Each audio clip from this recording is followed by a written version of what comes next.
Hello everyone, I hope you are doing well. Today we'll talk about how to fix or how to solve the problem of network on Google Maps. We click on settings.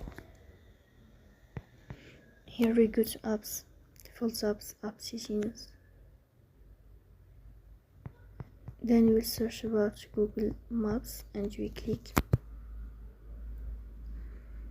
Here we go to first stop and we click OK.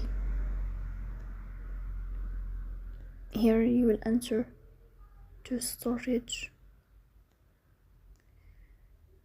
Then we click on clear cache. Here we go to Play Store.